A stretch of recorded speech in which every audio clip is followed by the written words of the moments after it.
नमस्कार. अ, जुन्नर विधानसभेच्या निवडणुकीमध्ये आपण उभे आहात. दुसऱ्या क्रमांकाची आपल्याला मतं मिळालेली आहेत. थोड्याफार फरकाने आपला पराजय झालेला आहे. नाही, नक्कीच पहिल्यांदा मी मतदारांना धन्यवाद देतो, त्यांचे आभार मानतो की भरभरून मला मतदान केलं. आणि सगळ्यात पहिलं मी शरददादा सोनवणे यांना शुभेच्छा देतो, त्यांचं अभिनंदन करतो. नक्कीच जनतेचा कौल मला मान्य आहे.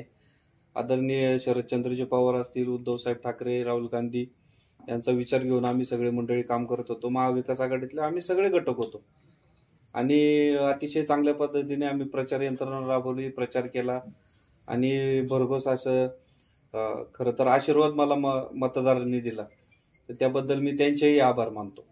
तुम्हाला उशिरा उमेदवारी जाहीर करण्यात आली, आयात उमेदवार आहे असे त्यावर काही नाराजी होती, त्याचा फटका या निवडणुकीत बसला असं वाटतं का? नक्कीच मला उमेदवारी उशिरा मिळाली. एबी फॉर्म जर तुम्ही बघितला असेल तर 28 तारखेला एबी फॉर्म मिळाला, 29 तारखेला फॉर्म भरला आणि त्यानंतर बरंच महाविकास आघाडीमध्ये राजकीय घडामोडी घडल्या. ते सगळं एकत्र करायला पण खूप उशीर झाला आणि प्रचार यंत्रणेत पण प्रत्येक गावात दौरे करणे, त्यानंतर अनेकांच्या गाठीभेटी घेणे, याच्यामध्ये पण वेळ अपुरा मिळाला. अनेकांना मी भेटू शकलो नाही, भेटूच काय मी फोन पण करू शकलो नाही का जो माझ्या जवळचा कार्यकर्ता आहे, ज्याचे माझे कौटुंबिक काही म्हणजे संबंध आहेत का जे वर्डोपार्जित आहेत, त्यांना सुद्धा मला काही भेटता आलं नाही किंवा त्यांना मला कॉन्टॅक्ट सुद्धा करता नाही आलं.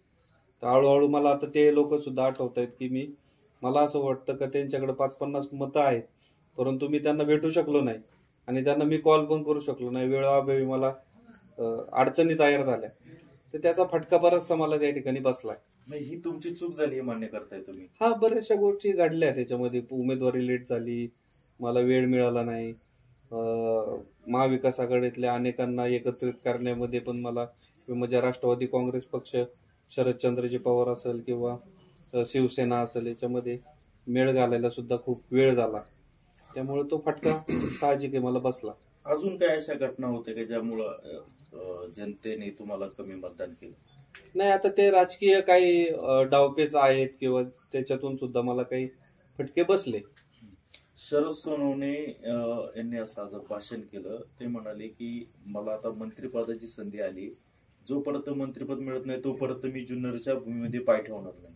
नाही, नक्कीच मला असं वाटतं का जुन्नर तालुक्याला जर शरददादांच्या रूपाने जर आपल्याला मंत्रिपद मिळत असेल तर आनंदाची गोष्ट आहे. आपल्याकडची जी काही प्रलंबित कामं असतील किंवा जो काही आपल्याला विकासाच्या दृष्टीने जो काही जुन्नर तालुका घेऊन जायचा आहे, मी सातत्याने सांगत आलो की जुन्नर तालुका म्हणजे आपले एक शिवाजी महाराजांची शिवजन्मभूमी आहे. त्यांचे विचार, आचार आणि संस्कार आणि संस्कृती घेऊन आपण त्या जुन्नर तालुक्याची वाटचाल करतो. नक्कीच त्या निमित्तानं आता हे निवडणुका झाल्या, निकाल लागला, आता एकत्रितरित्या जुन्नर तालुका आपल्याला पुढे घेऊन जायचा आहे. शरद सोनवणे काय अपेक्षा करणार?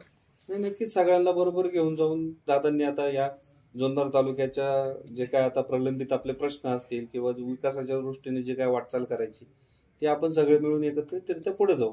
6,000 मतांनी तुमचा पराभव झालेला आहे. 3,000 मतं जरी मिळाली असती तरी तुम्ही आमदार झाला असतात, काय खंत वाटते? नाही, नक्कीच मला असं वाटतं का थोडं जे तुम्हाला मी सांगितलं का या गोष्टी कुठंतरी कमी पडल्या किंवा त्या राहिल्या आणि त्यामुळं हे मतदान जर मिळालं असतं तर नक्कीच मी आमदार झालो असतो. पण ठीक आहे, अडचण नाही.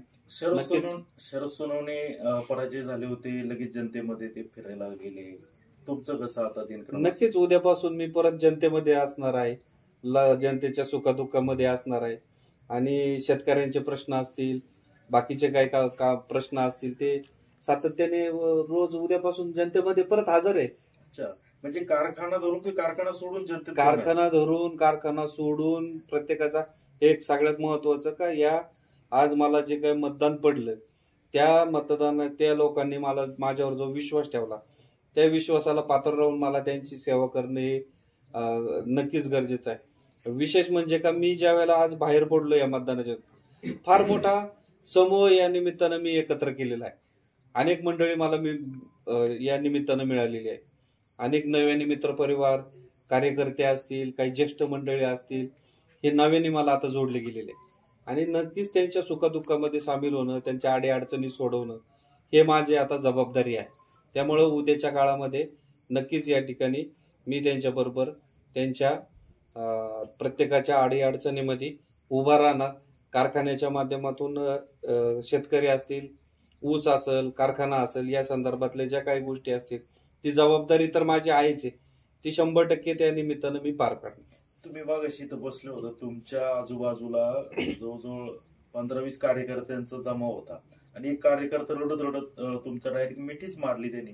काय तुम्ही आता पराजय झाल्यापासून कार्यकर्त्यांच्या काय भावना? काय आहे, दुपारपासून तुम्ही जर पाहिलं असेल तर दुपारपासून अनेक कार्यकर्ते मित्रमंडळी सातत्याने येतात. त्यांना दुःख होणं साहजिक आहे. अनेक जणांनी रात्रीचा दिवस करून अनेक कार्यकर्त्यांनी मित्रमंडळींनी खरं तर या ठिकाणी कष्ट केले आणि हे दुःख त्यांना होणं साहजिक आहे. त्यामुळं काहींना अश्रू अनावर होत आहेत, तर त्यांची मी समजूत काढतोय आणि नवीन उद्यापासून उभारी देण्यासाठी मी त्यांना एक चांगल्या प्रकारचा एक विश्वास देतो. पुढच्या आमदारकीला लढवणार? हा, नक्कीच.